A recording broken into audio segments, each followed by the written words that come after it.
Yes, reka nguri ngusuze kanwa n'ikazo umukunzi wa Chidema kudukurikira umunsi ku munsi, reka ngubwire ngo uru agaciro kino gose kwamaze ukanda subscribe ngubutsa na utarayikora kuyikora kakanya kugira ngo igihe cyose uzarishiraho inkuru cyangwa se ikiganiro najye bashikuba kibona mu bambere, ndetse kandi turusheho no kujya tubona 5 kuri 5 ni mu makuru yose ndetse n'ibiganiro by'ibitandukanye bitambukanga kuri Magic TV. None n'ubundi ungire nyemerere unese umwanya muto cyane muturamburire hamwe izi pazi z'amakuru mashya n'ubundi na makuru akomeshigenda atigise bitangaza amakuru bitandukanye ni kuri no musi wa gatanu tariki ya 24 z'ukwezi kwa gatanu umwaka wo ni 2024 ngibisanzwe kugeza amagingo ya n'ubu tugarutse muri studio igitaraganya tugarukanye amakuru adasanzwe na makuru n'ubundi akomeshigenda garukwaho nyuma yuko n'ubundi usanzwe witwa Kayumba Nyamwasa wamenyekanye ng'ikigarasha cyangwa se ngurwanya ubutegetsi bwa Leta y'u Rwanda. Ni Kayumba Nyamwasa kandi wakomeshigenda yijandika mu bikorwa bibi cyane byo gushaka kuba n'ubundi yahungabanya umutekano w'igihugu cy'u Rwanda afatanyije n'imitwe nyeshyamba igitandukanye irimo ng'umutwe wa FRN ndetse n'indi mitwe nyeshyamba igitandukanye, dore ko uyu Kayumba Nyamwasa n'ubundi yaramaze imisi afitanye imikoranire ikomeye cyane n'uwitwa Perezida Felix Antoine Tshisekedi w'igihugu cya Kongo muri gahunda zikomeye cyane zo kuba n'ubundi bafatanya n'ubundi ngo bagahirika ubutegetsi bwa Leta y'u Rwanda, aho iyi Leta ya Kongo n'ubundi yari yabahaye mission ikomeye cyane iyi mitwe n'ubundi ya RNC ndetse n'umutwe wa FRN ndetse n'umutwe wa FDL yose irwanya ubutegetsi bwa Leta y'u Rwanda. Ni imitwe n'ubundi iyi Leta ya Kongo yari yabahaye mission ikomeye cyane yo kuba n'ubundi igomba kuba yagaba igitero gikomeye cyane kuri Leta y'u Rwanda, ariko Leta ya Kongo yo ikabashwa n'ubundi yabahereza intwaro zigitandukanye n'ubundi zigomba kuba zakifashishwa kuri uru rugamba. Kugeza amagingo rero ibintu byamaze guhindura isura mwabantu mwe, uwitwa Kayumba Nyamwasa amaze kuba yahura n'uruva gusenya ndetse bikomeje bitangazwa ko kugeza amagingo n'ubundi ashobora kuba atakiri guhumeka umwuka w'abazima. Byagenze gute rero? Hashize imisi bivugwa ko bamwe mu barwanya ubutegetsi bwa Leta y'u Rwanda bari kugenda bagira mu cy'u Rwanda mwibanga rikomeye cyane, ubwo n'ubundi byatungenda bivugwa ko Diane Rwigara agiye kuba yakwiyamamaza ndetse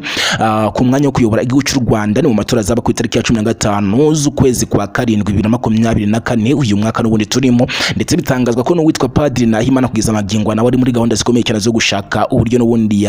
yatanga kandidatire kugira ngo nawe abashe kuba yakiyamamariza uyu mwanya wo kuyobora igihugu cy'u Rwanda akaba umukuru w'igihugu cy'u Rwanda. N'ubundi kugeza amagingo uwitwa Kayumba Nyamwasa n'ubundi komeshenda bitangazwa ko rero we ataje kuba yagira amahirwe. Bivugwa ko uyu Kayumba Nyamwasa n'ubundi yari yafashe gahunda yo kuza mu gihugu cy'u Rwanda, ariko bikaza kurangira n'ubundi indege yararimo ikoze impanuka ikomeye cyane, ndetse binavugwa ko rwose uyu Kayumba Nyamwasa kugeza amagingo ya hatari hamenyekana amakuru niba kuko yaba agihumeka umwuka w'abazima cyangwa se niba yaba yakomeretse, gusa bikaza kurangira cyangwa se niba wenda yaba yanarokotse iyi ntambara. Gusa kugeza amagingo n'ubundi amakuru akomeshigenda atugeraho n'ubundi akomeshigenda avuga ko rero uyu Kayumba Nyamwasa n'ubundi yari afashe gahunda ikomeye cyane yo kuza mu gihugu cy'u Rwanda guhungabanya umutekano n'ubundi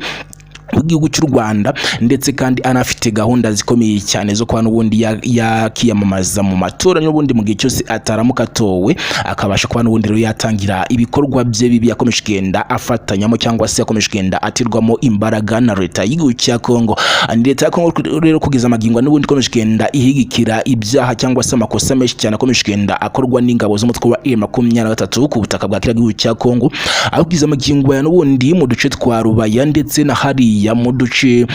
twa Ngungu ndetse n'ahandi hagiye hatandukanye by'umwihariko no muri teritwari ya Masisi na hariya n'ubundi muri Kivu y'Amajyepfo. Izo magingo bikomeshigenda bigaragara ni imirwano ikomeye cyane n'ubundi komeshigenda ihanganisha izi mande zombi ni gihugu cya Kongo ndetse n'izi ngabo z'umutwe wa M23. Gusa ibikorwa byose bitewe n'imbaraga zidasanzwe uyu mutwe wa M23 komeshigenda ukoresha ku rugamba n'ubundi byose ni bikomeshigenda bituma rero Leta ya Kongo ikomeshigenda ihigikira ibi bikorwa uyu mutwe wa M23 komeshigenda ukorera ku butaka bwa kiriya gihugu cya Kongo. Leta ya Kongo itangaza ko ari ingabo z'u Rwanda RDF n'ubundi zikomeshigenda zibikora n'ubundi bigatuma rero uyu mutwe wa M23 ukomeza kwinda ushinjwa ko urwanamo ingabo z'u Rwanda RDF. Ibi ngibi rero bikomeshigenda biteze kwazo gikomeye cyane by'umwihariko ni ku mipaka by'umwihariko ku mupaka rero mu karere ka Rubavu, umupaka uzwi nka Petite Barriere n'ubundi kunze kuba wakifashishwa n'abaturage b'igihugu cya Kongo, ingabo z'u cya Kongo ndetse n'imitwe nyeshyamba igitandukanye barizwa ku butaka bwa kiriya gihugu cya Kongo mu gihe cyose baba bifuza ko bahungabanya umutekano ndetse n'ubusugire bwa Leta y'u Rwanda mu masaha y'igicamunsi nibwo yakomeje rero kugenda hagaragara naho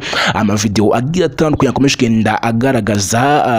abarwanyi b'umutwe nyeshyamba igiye itandukanye irimo n'uyu mutwe wa FDL n'ubundi bacunzura mupaka, dore ko ari umutwe wa FDLR wanahawe inshingano zikomeye cyane hari mu gihugu cya Kongo, by'umwihariko ng'inshingano ikomeye cyane yo kurinda uriya mupaka, ariko biri muri gahunda zikomeye cyane cyangwa se biri muri operation ikomeye cyane leta ya Kongo ifite yo kuba n'ubundi igomba kuba yatungura ingabo z'igihugu cy'u Rwanda RDF n'ubundi kabasha kuba yazigabaho igitero gikomeye cyane. Ni mu gihe kandi uyu mutwe wa FDL kugeza magingo ya ari wo ukomeje kugenda ukontrola uriya mugi wa Goma kugeza magingo ya ufatwa ng'umurwa mukuru wa Iraq Kivu y'amajyaruguru. Uyu mugi wa Goma rero n'ubundi umutwe wa FDL ukomeje kugenda urinda cyangwa se wahawe kuba n'ubundi warinda ikibuga cy'indege mpuzamahanga cyara mu gihugu cya Kongo mu mujyi wa Goma, aho rero iki kibuga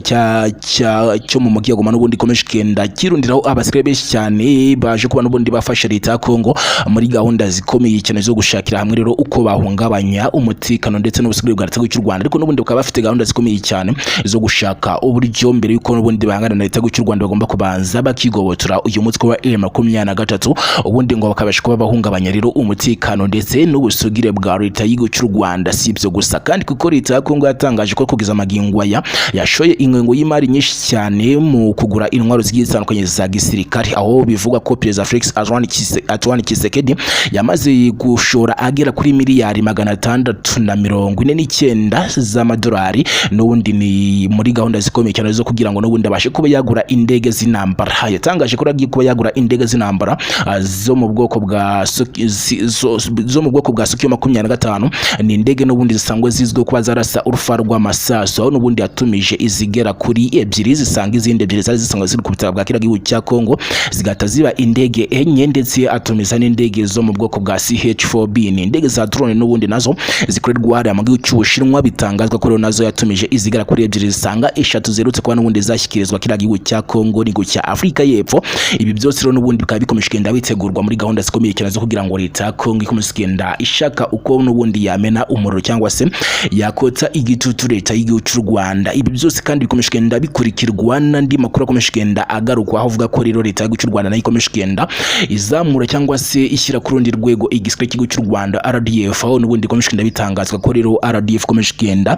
itera imbere mu gukoresha ikoranabuhanga mu bya gisirikare, aho n'ubundi haje kuba n'ubundi hazana VAR igomba kuba n'ubundi yakifashishwa n'ingabo z'igihugu cy'u Rwanda RDF zikazazikorana imyitozo n'ingabo za hariya muri Leta Zunze Ubumwe za Amerika zo zibereye mu gihugu cy'u Rwanda. Ibi byose n'ubundi ni muri gahunda zikomeye cyane zo gushaka uburyo n'ubundi ingabo z'igihugu cy'u Rwanda RDF zigomba kuba n'ubundi zakataza mu ikoranabuhanga n'ubundi rigomba kuba ryatuma ingabo z'igihugu cy'u Rwanda zikomeza kugenda ziza mu zimbere hano mu bihugu bya Afurika. Ni byinshi bikomeje kugenda bigarukwa n'ibitangazamakuru bitandukanye, ndetse natwe nibyo dukomeje kugenda dukurikirana 5 kuri 5 kugira ngo tukomeze kugenda tubigezaho biciye hanga kuri Magic TV. Icyo tugusaba nta kindi usibye kutwereka ko turi kumwe, ukanda subscribe ugakanda ku kazogera by'umwihariko kugira ngo igihe cyose uzadushyiraho inkuru cyangwa se ikiganiro cy'ubashe guhita ubona notification, ndetse kandi tukagusaba no kuba wasiga igitekerezo cyawe bijyanye nuko n'ubundi wumvise aya makuru, n'ubundi igitekerezo gisika ngaho muri comment, ariko bikaba byiza cyane iyo usize cyangwa se yishyizemo n'akadarapo k'igihugu uherereyemo kugira ngo dukomeze kugenda turushaho kumenyana 5 kuri 5 mu bundi tukajya tubana 5 kuri 5 n'ubundi mu makuru agiye atandukanye n'ubundi atambukanga kuri Magic TV. Turabakunda cyane n'ubundi tukatubabwira ngo rero andi makuru agezweho ni mu kanya gatoya cyane, ni mucyo kure.